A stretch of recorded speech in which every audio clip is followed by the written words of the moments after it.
Muy buenos días, sean bienvenidos a Oda a Luz, espacio organizado por el Ediciones La Luz, la sección de literatura de la Asociación Hermanos Aís de Botín, la Librería Celestino y el Centro Provincial del Libro y la Literatura. Hoy tendremos el segundo encuentro de este mes. Ayer nos encontramos en el mismo lugar, en el lobby del Cine Martí, gracias a la cortesía también del Centro Provincial del Libro por este espacio. Ayer, como les decía, conversamos sobre José Martí. Y hoy estaremos celebrando de alguna manera un cumpleaños. El Señor de la Luz se place con, desde la belleza, el conocimiento de los amigos míos que nos acompañan, celebrar un aniversario, cumpleaños de una de las autoras más importantes, no solo de la lengua inglesa, tampoco del siglo XX, en el cual desarrolló todo su trabajo entre la década del 20 y del 30 del pasado siglo, sino en la literatura universal. Estamos celebrando el cumpleaños 142 de Virginia Woolf, que nació el 25 de enero de 1882 en Londres. Virginia, una de las autoras, como decía, más reconocidas de la literatura universal, y además de esas autoras capaces de marcar, digamos de alguna manera, de funcionar como un rompeolas entre un periodo y otro, entre un movimiento y otro. Una de las voces femeninas más importantes del siglo y la voz, junto con Catherine Mansfield, digamos representativa del modernismo anglosajón, del modernismo de los primeros años del pasado siglo. Sobre Virginia, sobre sus principales obras, sobre las visiones personales que mis dos amigos que me acompañan, a los cuales presentaré ahora, tienen sobre esta autora, que estén conversando en Oda a Luz. Me acompaña María La Barona, editora, narradora y además una admiradora de la obra de Virginia. Y el profesor, traductor y escritor Manuel García Verdesia, quien ha traducido la obra de Virginia a Cuba, en Cuba. De eso también estaremos hablando con Manuel, sobre su versión, sobre su traducción de la obra de Virginia. Sean bienvenidos también los amigos que nos acompañan a través de las plataformas digitales, las redes sociales de Ediciones de la Luz.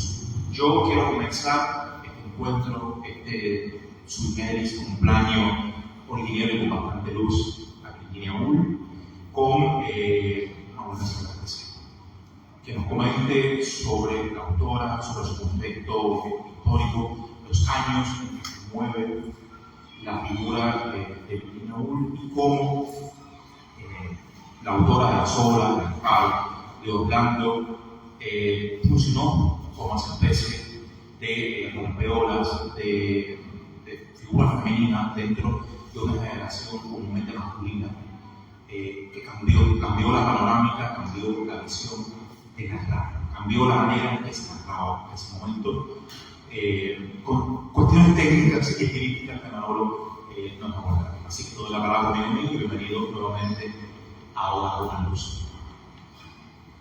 Bueno, buenos días. Agradezco enormemente, como siempre, a esta editorial luminosa, no solo por el nombre, sino por la luz que irradia de conocimiento, sensibilidad y creatividad espiritual. Yo quiero comenzar para ponernos a tono, para que vean la singular escritura de la persona de la cual vamos a hablar. Un fragmentico muy breve de su novela Alfaro. Sí, claro, si hace buen tiempo mañana, dijo la señora Ramsey, pero tendrás que levantarte con el canto del gallo, añadió.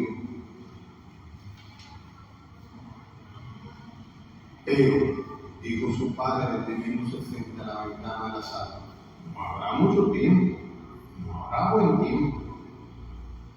De haber habido un hacha a la mano, un atizador o cualquier arma que pudiera abrirle un agujero en el pecho de su padre y matarlo, allí entonces James la hubiera agarrado. Tales eran las emociones extremas que el señor Ramsey despertaba en los pechos de sus hijos con un con su simple presencia. He querido leer este fragmento porque las pasiones humanas, la subjetividad, el encuentro y desencuentro de obsesiones, de aspiraciones, de sensibilidad, son un elemento fundamental para entender la obra de esta enorme autora que se llama Virginia Woolf. Cuando uno analiza el siglo XX inglés o de letras en lengua inglesa, se puede decir que hay tres grandes autores que conmovieron y transformaron las relaciones espirituales en lengua inglesa. A mi modo de ver, ellos son Thomas Stern Eliot en poesía, ellos son James Joyce en narrativa, y también en narrativa, ensayo y memoria, Virginia Woolf. Después que ellos escribieron, ya la literatura fue otra cosa. Virginia no es solamente su obra, sino su propia vida.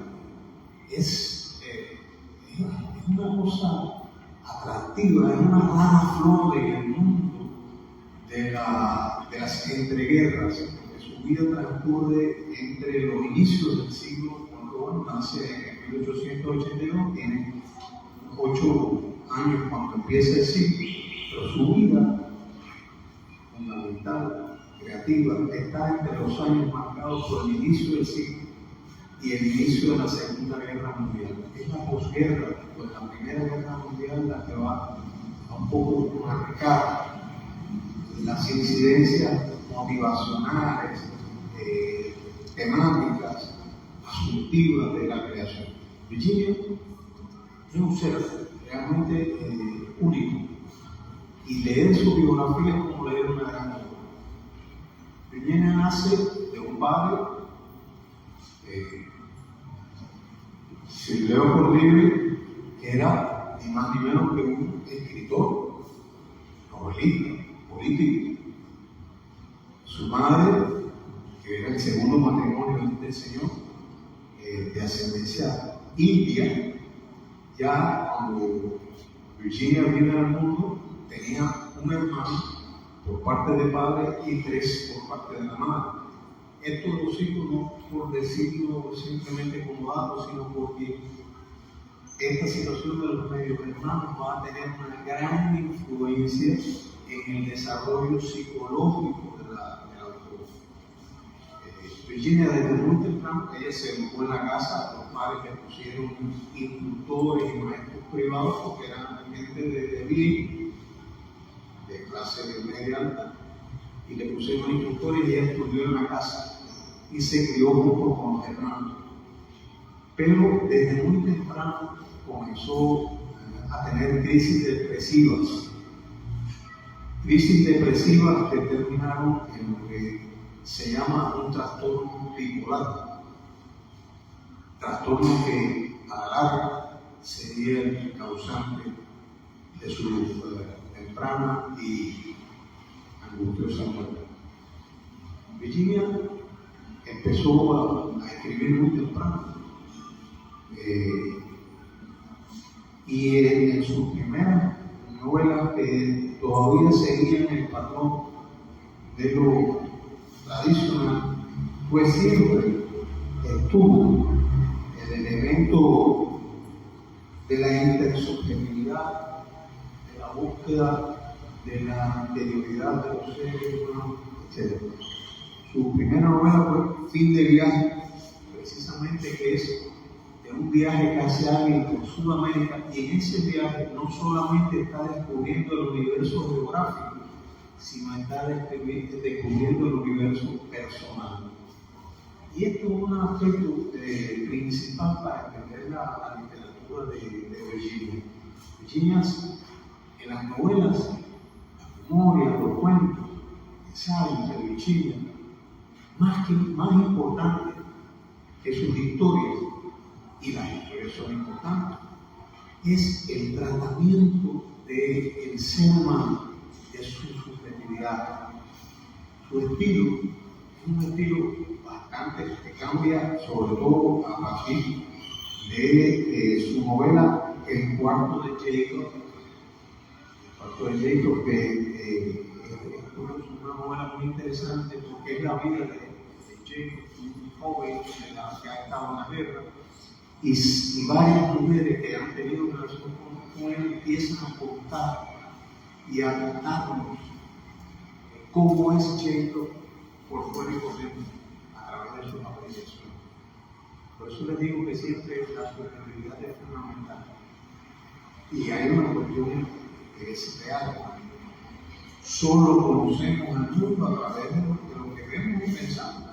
Ningún conocimiento de la persona puede ser 100% objetivo, porque está siempre transitado por la subjetividad, por su manera de apreciar, por sus creencias, sus valores, etc. Virginia, a los 30 años, encuentra a otro escritor, Leopold Wolff, y se casa, y precisamente el nombre de soltera era Stephen, Virginia Stephen, no pierde por cuestión de la costumbre tradicional en estos países que siempre la mujer adopta el apellido de la esposa, y desde ese momento y para siempre se convierte Virginia Stephen en Virginia Woolf. Va a ser un matrimonio muy singular, que ha sido objeto de estudio, porque ellos tuvieron una relación muy intensa, muy exclusiva. Leopold y ella se amaron, pero curiosamente Leopold supo respetar la subjetividad de Virginia. Tanto es así que cuando ella conoce a Rita West, Sackville West, otra escritora con la cual va a tener un intenso y prolongado romance, y a la cual va a dedicar su gran novela Orlando. Precisamente se dice, alguien ha dicho que Orlando es la más larga carta de amor que se ha escrito en la historia, porque es la carta de Juan Orlando, es un joven que nace en la Inglaterra isabelina, o sea, del siglo XVI, y va pasando su vida por distintos periodos históricos, y de pronto, hacia el final de la novela, se transforma en una mujer. Hay una transexualidad literaria aquí en la novela, que curiosamente todo parece indicar que pues Virginia, con esta impresión y conocimiento que tiene el ser humano, trató de desvelar los misterios de la sexualidad humana. Ella y Leopold comenzaron una empresa muy importante, porque ella se muda para una casa en un lugar que se llama Bloomsbury, y fundan allí en esa casa lo que se llamó, y es conocido en toda la historia de la literatura, como el grupo de Bloomsbury, porque en su casa iban autores como Keynes, el gran economista del capitalismo, y autores como Foucault, o sea, pasaron los más destacados autores, y fundaron lo que es precisamente se conoció como el grupo de Bloomsbury, un grupo que se dedicó a activar, reformar, ampliar, transformar no solamente las letras, sino todo el mundo intelectual de Inglaterra de esos años.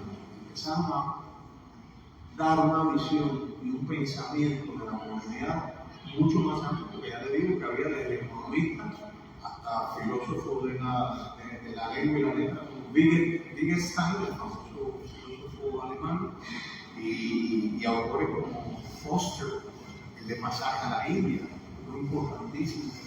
Por ahí pasaron importantes creadores que se conformaron en esta casa un grupo intelectual. Si yo fuera a poner un ejemplo, diría: piensen en Orígenes, piensen en la aventura de Orígenes en Cuba. Eso es más o menos lo que hizo el grupo de Bloomsbury en Inglaterra. Unir distintos creadores con diversos matices para refundar una visión sobre la cultura, sobre las artes, sobre la inteligencia, totalmente eso. Y ahí fundaron precisamente hace los años, mediados de los años 12, 13, fundaron la editorial Hogarth Press. Ellos fundan una editorial. ¿Por qué? Porque ellos sintieron, y repito la aventura de origen, porque ellos sintieron la necesidad de tener una vía para publicar aquellas cosas que a otros editores no les llamaba la atención, no les interesaba. Entonces, precisamente, el Hogarth Press, imagínense que Hogarth Press es donde se publica por primera vez La Tierra Bandida, de ellos, ni más ni menos. Y se publica a Catherine Mansfield, la gran influencista de habla inglesa, ¿verdad? Se publica a Freud y otros más. Una aventura que tuvo hasta los años 47 por ahí, publicando libros muy significativos y dando una vista tremenda de esa cultura que se iba. Lamentablemente, con la cercanía de la guerra hacia el año 1941, hay uno de los famosos Blitz, ataques relámpagos del sur de Alemania a Inglaterra, destruyen la casa de Virginia Woolf. Ella había terminado un libro de memorias de un escritor inglés. Lo único, y lamentablemente, el libro no tuvo el favor de la crítica. Esto enfatizó su decepción, su carácter ambiguo de que iba de la ira a la alegría, de la alegría a la alegría por su posibilidad mental bipolar. Y entonces, un buen día, ella en 1941, precisamente el 28 de marzo, ella se llenó el vestido, los bolsillos, se llenó de piedras y entró al río Ouse, y allí se suicidó ahogándose en el río. Terminó tristemente una vida de alta creación, de alto juego creativo, de alta productividad intelectual, asfixiada por sus propias depresiones, en un mundo donde ella no encontraba totalmente sus aspiraciones, sus deseos que tuvieran mayor realización. No obstante, dejó,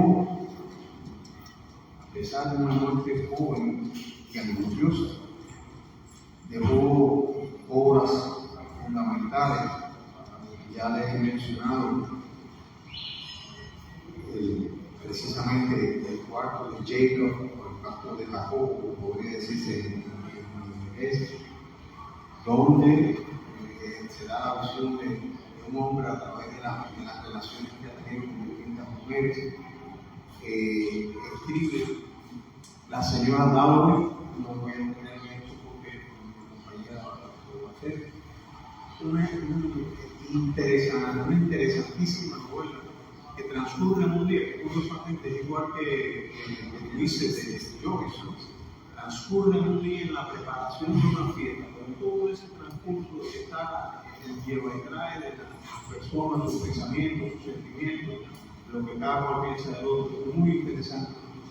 Escribe Alfaro, novela que yo he tenido la oportunidad de traducir y publicar por aquí por Ediciones Bonín, que es una novela muy interesante también. Creo que yo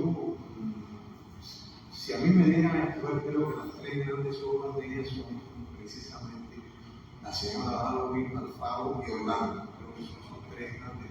Que yo le dijera a cualquier lector que tal vez pueda leer las otras que trate al menos, porque dan el eje escritural y temático de la obra de Virgilio. Y Alfaro también es una familia que está, porque además tiene la referencia personal de ella, porque sus padres y ella iban a una isla que había pocos romanos, iban de vacaciones y cerca de esa isla había un faro y bueno, eso tenía ciertos elementos atractivos, que iban, se juntaban grupos para ir a la aventura esa de conocimiento. Y es lo que describe el faro. Hay una familia que está tratando que va a pasar sus vacaciones a un lugar apartado donde hay un faro y a los 10 años de haber hecho el primer intento vuelven a hacer el intento para llegar al faro. Pero ahí viene todo el encuentro de las distintas posiciones como este hijo que el padre dice, pero a lo mejor va a haber más tiempo y nada, que por eso el hijo siente el deseo de porque le va a quitar esa posibilidad. Y bueno, Las Olas es otro libro fundamental, muy considerado casi la memoria de ellos, un libro básico. Y a mí me parece que lo más importante es describir un poco el ejercicio literario de Virginia Woolf. La escritura de Virginia Woolf es una escritura que rompe con los esquemas anteriores del realismo que había asentado Thackeray. Precisamente ellos fundan la librería porque tenían unos papeles de novelistas Thackeray del siglo XIX y lo pudieron vender y por ese dinero montaron la librería, la editorial. Y precisamente ella rompe con lo que venía de Thackeray, de Thomas Parr y otros autores naturalistas y realistas del siglo XIX y va a transcurrir por una literatura donde la subjetividad, la obsesión con el tiempo es fundamental. Cuando usted está leyendo Virginia Woolf, siempre el tiempo está entre el tiempo que transcurre en los relojes y el tiempo que transcurre en la mente y en la intimidad de la persona. Hay un lleva y trae entre el tiempo real y el tiempo subjetivo. Pero asimismo hay también una contraposición entre la vida tal cual es y la vida tal cual la ve cada persona. Y es curioso que en la posibilidad de distintos personajes, cómo uno va comparando, conociendo, entendiendo lo que piensa A de B, B de C, C de A. ¿Y dónde está la realidad? Precisamente algo que nos enseña ella es que la realidad está en la suma de perspectivas que distintas personas pueden dar de un mismo fenómeno, de un mismo hecho. A ella le interesaba mucho un tema muy reiterativo de sus obras, esas relaciones sexuales hombre-mujer, las relaciones de poder, porque ella nace en un mundo totalmente dominado por los hombres. Y esas relaciones, ¿cuál era el papel de una mujer? Eso le pasó a muchas escritoras que se sentían minimizadas por el poder de los hombres que no dejaban que avanzaran a una categoría de intelectuales destacados, porque simplemente por el hecho de ser mujeres, no porque tuvieran menos inteligencia. Eso es algo que ella trata mucho en sus obras. Trata mucho de las relaciones de la familia y del matrimonio. Curiosamente, siempre vamos a ver que las familias tienen varios hijos y las relaciones de los padres con los hijos es algo que se va a estar planteando, analizando sistemáticamente. Y vamos a ver cómo los hijos llegan a sentir pequeños rencores hacia los padres. Ella anula esa impresión a veces idealista que se da en la literatura romántica, donde la mujer siempre es noble, el hombre siempre es duro, los hijos siempre son amables, y ella va a romper con eso y va a darnos la multiplicidad de ángulo del sentimiento de la persona que está condicionado por eso, porque cada cual tiene sus propias ambiciones, intereses, perspectivas, y al sumarlas es lo que da la gran riqueza intelectual, sentimental y afectiva de las obras de Virginia Woolf. Creo que además de un excelente aprendizaje literario para el lector, de un excelente aprendizaje de la propia lengua inglesa para el lector, es también un tremendo aprendizaje de las relaciones interpersonales y de la búsqueda de un destino por el ser humano. Esto para mí son los tres seres fundamentales de la gran literatura de Virginia Woolf. Muchas gracias. Muchas gracias a ti, Manuel, por esta tan interesante aproximación a estos años y ahora de Virginia. Hablaba en algún momento de cómo es una autora digamos, de entreguerras, ¿no? Básicamente, Virginia publica los primeros, o si no los primeros, algunos libros conocidos entre la década del 20 y la década del 30. Y una generación que trae a su espalda, por decirlo así, toda lo que se llamó la moral victoriana, o sea, que de alguna manera no justifica, pero se viene a cargar con mucho peso, y también lo mismo a la figura femenina, de las mujeres en el hogar, la regia moral de las costumbres del siglo XVIII, del siglo XIX e inicios del siglo XX, y es una generación que la Primera Guerra Mundial, todas estas primeras guerras, tanto la primera como la segunda, después de sucedidas, van a cargar con una especie de, no sé si de resentimiento, o como sucedió en Alemania, como sucede en Inglaterra. Hay un peso en la espiritualidad, en la subjetividad de las personas, después de haber pasado un conflicto bélico de tal magnitud, que va a cambiar la manera de asumir los procesos artísticos. Está gravitando sobre esta generación la Primera Guerra Mundial, como les decía, y se va a reflejar en esta literatura, va a reflejarse en el modernismo. Recordamos que estamos hablando de autores tan importantes como Proust, o Hogarth en Francia, o Sir Manfield en Nueva Zelanda, o Auden en Marrakech mismo, cuando vamos a hablar de la poesía, para relacionar un poco con los autores que están en la misma corriente, o Joyce también, a quien ellos publican. O sea, es una generación de las primeras décadas del siglo XX que va a cambiar radicalmente la escritura. En Virginia no es que el relato o la anécdota desaparezca, la anécdota va a mantenerse sumergida en lo que se llama un flujo de conciencia, lo que la crítica ha llamado de esa manera. O sea, la anécdota tradicional del siglo XIX va a sumergirse en la psicología, va a sumergirse en los pensamientos y en esa suma de voces que van a dar un discurso. Por eso no encontramos la tradicional manera de narrar clásica, en que hay una historia con un planteamiento, una especie de nudos y un desenlace clásico, la clásica fábula aristotélica, o por decirlo de alguna manera tradicional, sino todo esto se va a fragmentar, se va a disociar y se va a mezclar de alguna manera. Ella tiene influencia de alguna manera también, Joyce, sobre todo con Ulises, tiene mucho que ver.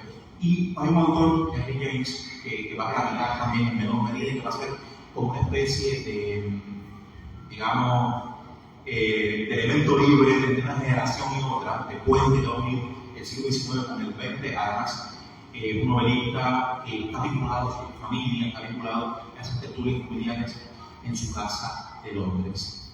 Virginia que va a hacer la figura femenina representativa, también asociada también al feminismo, sobre todo con estas búsquedas de la representación de la mujer dentro de su obra, el cambio de sobre la educación de la mujer. El propio Orlando venía redescubierta después de alguna manera de silencio en los años 50, en los 70, redescubierta por el movimiento feminista, sobre todo con Organización y con Virginia. Yo quiero, con Orlando, Virginia es uno de estos autores que en mi caso siempre me ha sorprendido sus inicios. Hay algo que imanta en los inicios de las novelas de Virginia Woolf. Y por ejemplo, el inicio de Orlando, que fue admirada y traducida por Borges, un autor omnívoro, tan lector como Borges, que haya traducido Orlando, tuvo que haber mucha fascinación por una novela así.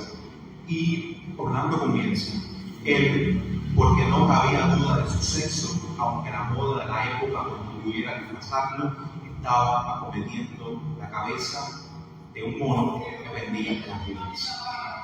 Son inicios memorables.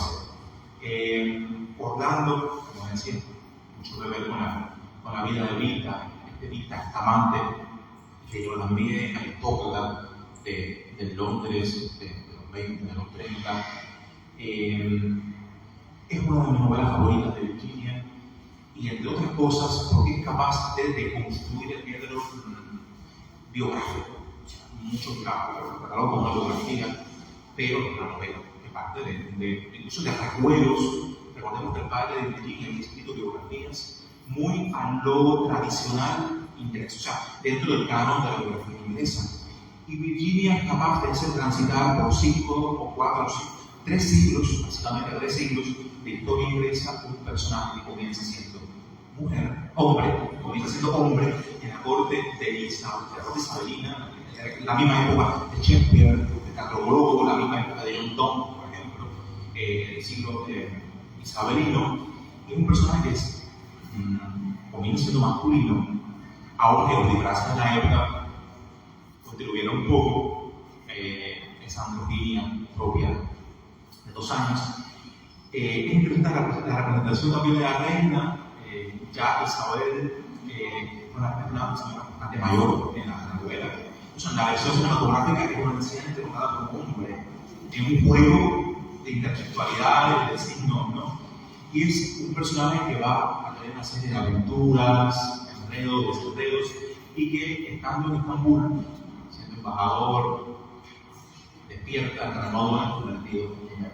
Y lo interesante de la novela es que no hay un cambio de sexualidad, pero no hay un cambio de identidad. O sea, la identidad se mantiene en todo el personaje. O sea, no va a cambiar de identidad, aunque cambie de sexo. Es uno de los puntos más interesantes de la novela. Y este personaje que aparece en Turquía, siendo mujer, al regresar a su natal Londres, va a notar que todos los privilegios de clase, que todos sus palacios, sus posesiones, se han difuminado a la mujer no tener derecho a bienes, a herencia incluso, o ser un objeto, digamos, casi decorativo dentro de la corte del momento. Y va a asumir, va a escuchar los amantes, y nada, la novela acaba con los primeros cañonazos de la Primera Guerra Mundial. O sea, hemos pasado 3 siglos de la historia inglesa, pasando por el siglo isabelino, pasando en su época victoriana y acabando en un umbral del siglo XX con la Primera Guerra Mundial. Todos 3 siglos de historia en la, como bien decía Manuel, en la carta de amor más larga, como dijo, escribió el hijo de Vita, que es el escritor de toda una novela, una gran hermosa novela del siglo. O sea, estamos hablando de una de las autoras más importantes de literatura universal, capaz de haber trastocado, como lo hizo también su generación, las letras del siglo. Yo sé que María Varona tiene a Darwin como su novela de Virginia favorita, es así. Así que yo sé que vas a hablar de ella, sé que tomarás algún otro punto de común entre ambas. Así que te doy la palabra. Muchas gracias a los que me invitaron. regalo a quienes me invitan y a quienes me acompañan, porque yo nunca había celebrado un cumpleaños de Virginia antes. Y Virginia es un referente tremendo para cualquier mujer que escriba, me parece. La luz propicia. Sí, solo la luz. Solo la luz. Virginia es uno de mis fetiches, de mis autoras fetiches, porque no es solo, como decía Manuel, no es solo por su obra, es por su vida también. Una mujer capaz de romper todos los cánones, no solo literarios, sino también sociales. Además, que no fue reconocida hasta mucho más tarde. Tengo entendido que fue más o menos en los años 70 del siglo pasado. Orlando fue que un poquito de aceptación. Exacto, pero ¿quiénes la conocían en su época? Solo los lectores más eruditos, los escritores a su vez que sabían el potencial enorme intelectual que tenía esa mujer y su círculo de amigos, de escritores, el círculo de Bloomsbury. Pero ¿quién más? O sea, el público, el gran público, vino de verdad a saborear la multiplicidad de las facetas de Virginia como escritora, mucho después, cuando las feministas de los años 70 la descubrieron, sencillamente porque se puso de moda Virginia, y fue así como se le hizo más o menos justicia. Pero es que cuando yo quiero hablar de ella, es que la lengua se me atropella, porque es que Orlando también me gusta mucho, y también Alfaro y todo me gusta, pero no, yo quiero concretarme en la novela de ella, Visita Lore, que en realidad es mi favorita. ¿Por qué? Porque tiene un ritmo, yo diría un ritmo tan femenino, ¿no? Es un ritmo tan femenino y tan, qué sé yo, pausado. Es como si fuera una superficie, la superficie del río donde Virginia se ahogó. Tú ves el agua tranquilita ahí y debajo todo lo que va, el fango, las hojas muertas, las ramas podridas, todo lo que va flotando por debajo del río es esa novela. Esa novela tiene una cualidad, una cualidad de desvirtuar la cotidianidad, o sea, de despojar a cada momento del día más banal, más tonto, más aparentemente sin importancia, despojarlo de esa cualidad y convertirlo en otra cosa casi siniestra. Entonces yo descubro seguidores de Virginia a cada rato, me doy cuenta en las voces de otras escritoras que bebieron de ella y asumieron eso y ya lo hicieron algo natural. Pero imagínense descubrir esa manera de narrar en aquella época, cuando nadie lo había hecho antes. Cuando uno se acuerda de que ella escribió esas cosas en aquel momento, uno dice, no puede ser que esa mujer fuera tan genial. Entonces, Mrs. Dalloway es la historia exactamente de un día en la vida de una mujer muy aparentemente convencional, de clase media alta, como lo era Virginia. Una mujer que se levanta el día que tiene que dar una fiesta y decide ir a comprar ella misma las flores. Es así como empieza la novela. Fíjense, así esa novela, la novela transcurre en detalles que pueden parecer triviales, pero es que cada detalle remite a cosas del pasado de la protagonista que uno se va enterando de espantos, de horrores, de la verdadera naturaleza de esa persona que aparentemente es una mujer así, grácil, bella, que se va a comprar flores una mañana. Es hasta siniestro, ¿no? La manera en que Virginia tiene de develar los caracteres humanos. Entonces, también hay mucha gente, tanta gente fascinada con esa novela, aún en la contemporaneidad, que me parece necesario remitirlos a una película de Stephen Daldry que se llama Las Horas, que está basada basada en una novela llamada igual de un autor norteamericano que se llama Michael Cunningham.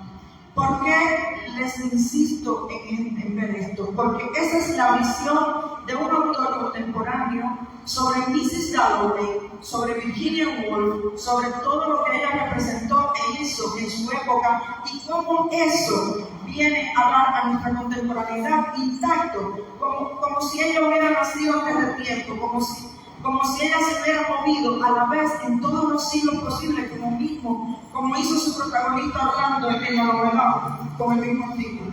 Es la historia de la película, o sea, de la novela que cuenta la película, es una Virginia Woolf en 3 tiempos y es una Mrs. Dalloway en 3 tiempos, asumiendo que Mrs. Dalloway en cierto modo es un alter ego de Virginia. Entonces, la primera Virginia es la Virginia real, o supuestamente real, porque acuérdense que toda interpretación de un artista, de un escritor, te va a alejar de la verdad absoluta, como debe ser. La primera Virginia es Nicole Kidman, que está muy bien. Incluso creo que está ganando un Oscar por ese papel. Le pusieron una nariz postiza para que fuera más parecida a Virginia y menos cara de muñequita, porque como Nicole Kidman es como una muñequita así de porcelana, imagínate, no podían ponerla a hacer de Virginia tal cual era. Le quedó, de verdad, le quedó muy bien esa Virginia. Luego, en los años 50, hay una casi Mrs. Dalloway, pero de los años 50, interpretada por Julianne Moore, que es otra bestia en el cine. Y en el tercer tiempo de la película está Meryl Streep haciendo una Mrs. Dalloway de ahora mismo, que se llama Clarissa, como la protagonista de Mrs. Dalloway. Incluso el amigo íntimo de ella, que es hijo de la anterior Mrs. Dalloway, de la de los años 50, le dice a Clarissa Mrs. Dalloway, o sea, la llama así, porque es un libro referente en toda la película. La gente lo lee, lo comenta. Imagínense qué riqueza de voces en una película que abarca una Virginia en 3 tiempos. Es como, no sé, es una manera de contar Mrs. Dalloway, pero a la vez contar la vida de Virginia a la propia manera de Virginia. Entonces, a mí sigue encantando esa película. Me parece que es una manera de aproximarse a Virginia que puede darle a la gente muchas ganas de leerla, porque es realmente poderosa. El mensaje, el aguijón, ¿no?, que tiene para uno, el desafío que representa cuando tú ves cómo la obra de una mujer ha ido cambiando e interpretándose de diferentes formas y asumiéndose, pero siempre asimilándola, porque es eterna, porque la obra de Virginia no se ha muerto para nada. Está viva, vivísima, y eso lo demuestra esta película, este autor, que además ganó el Pulitzer, me parece, con esa novela llamada Las Horas, como se llama la película. Es una manera de demostrarle a Virginia que hoy, día de su cumpleaños 142, Virginia está viva. Virginia no ha ido a ninguna parte, está en ese Olimpo tan cercano de los buenos escritores, de los genios, ¿no?, que nos acompañan, nos ayudan. Cuando tenemos dudas decimos, ¿cómo lo resolvió fulano? ¿Cómo lo resolvió fulana? Y vas a sus novelas icónicas y lo descubres. Es así, porque Virginia también me ayudó a mí a escribir. Virginia era de esas que cuando yo tenía algún problema, que estaba trabada en algo, yo me acordaba y decía, caramba, ¿cómo ella lo resolvió? Yo me acuerdo que ella tenía algo parecido, ¿cómo lo resolvió? Es así, Virginia es de esas autoras, de las que uno siempre tiene al lado, de las que no va a prescindir jamás. Y va a seguir sucediendo, me parece. Son obras que no van a perecer, no van a transcurrir los siglos y la gente va a olvidarse de ella. Ella ya está ahí. Entonces, bueno, no les voy a contar Mrs. Dalloway, lógicamente. es imposible de contar. Solo hay detallitos, por ejemplo, en la película, que son licencias, ¿no? Que se tomó el autor. Él ubica la escritura de Mrs. Dalloway porque le conviene en la época en que ya Virginia está a punto de suicidarse, y no es así, ¿no? Mrs. Dalloway es muy anterior, pero no importa, son esas cosas después que tú ves la película y conoces la obra de Virginia, no tienen la menor importancia. Entonces se la recomiendo mucho para que se acerquen a Michael Cunningham, el autor de la novela, y para que se acerquen a Virginia Woolf también. Y estoy segura que cuando vean la película van a quererse leer Orlando, Mrs. Dalloway, La Alfaro y todas las novelas disponibles que haya de ella. Y gracias a Virginia por haber existido y habernos dado tantas novelas literarias. Gracias, Daniela. Yo recordar la versión cinematográfica de Orlando de Sally Porter de los 90 con Tilda Swinton. Es un papel maravilloso también, con esa androginia propia de Tilda, ¿no? De pasar de un hombre a una mujer y viceversa. Y cómo en esta generación y en la obra de Virginia, en este rompimiento, está muy presente la poesía. O sea, que son autores que van a acompañar el relato, no van a desligar las formas tradicionales, y hay una serie de metáforas, de imágenes muy plásticas, muy poéticas, que van a estar presentes en Orlando, en las olas, en el faro. Es una generación que va a tener esos flujos poéticos en la narrativa, va a tener esas confluencias. Manolo me estaba pidiendo la palabra un momento, quería acosar también, añadir algo más de este panel. Muy bien la explicación que ha dado Mariela, y subrayar esos dos elementos, el feminismo, pero no el feminismo que después vino, que era un poco como que las mujeres fueran superiores, no, era el feminismo que quería conquistar para las mujeres el lugar de igualdad como seres humanos que debían tener junto con los hombres, que eran tan inteligentes, tan capaces como los hombres. Por eso es que sus personajes son evidentemente femeninos, y los hombres están ahí, pero están como un trasfondo. Y luego, que está también en Orlando, y tú lo has mencionado, la cuestión de la historia, y ella va separando un poco la historia como un escenario donde acontecen los sucesos humanos, porque la historia cambia, que es lo que pasa con Orlando, pero la subjetividad no. La subjetividad viene, o sea, es como que el hombre siempre ha sido el mismo, el hombre y la mujer, a pesar de las consecuencias históricas. Esto me parece que es sumamente interesante, y la riqueza poética de su lenguaje. Ya le dije que es una autora barroca, es muy difícil de leer, incluso para los propios amantes. No es una lectura para cualquier lector en habla inglesa. Pero quiero simplemente concluir, porque da un sentido. Ella, antes de suicidarse, le da una nota a su esposo. Y yo quiero leer esa nota porque creo que es la mejor manera de cerrar, porque deja el impacto ese, nos deja estremecidos. Esta mujer que supo ver en sí misma la posibilidad de la catástrofe, y dijo: no, prefiero terminar que hundirme en la nada. Le dice en la nota a Leopold Wolf: siento que voy a enloquecer de nuevo. Creo que no podremos pasar aún otra vez por una de esas épocas terribles, y no puedo recuperarme esta vez. Comienzo a oír voces y no puedo concentrarme. Así que hago lo que me parece lo mejor que puedo hacer. Tú me has dado la máxima felicidad posible. Has sido en todos los sentidos todo lo que cualquiera podría ser. Creo que dos personas no pueden ser más felices hasta que vino esta terrible enfermedad. No puedo luchar más. Sé que estoy arruinando tu vida, que sin mí no podrás trabajar. Lo harás, lo sé. Ya ves que no puedo ni siquiera escribir esto adecuadamente. No puedo leer. Lo que quiero decir es que debo toda la felicidad de mi vida a ti. ha sido totalmente paciente conmigo e increíblemente bueno. Quiero decir, todo el mundo sabe, si alguien podría haberme salvado, habría sido tú.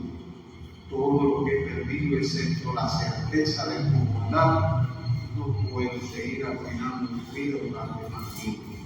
No creo que dos personas pudieran ser más felices que lo que hemos sido tú y yo.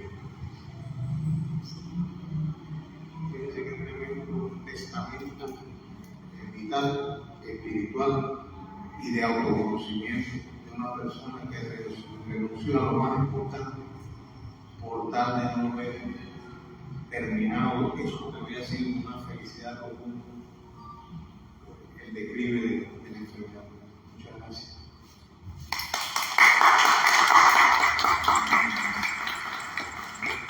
gracias. Muchas gracias a ambos. Marina Barona, ha sido un placer enorme tenerlos aquí celebrando, festejando el 142 cumpleaños de Virginia Woolf.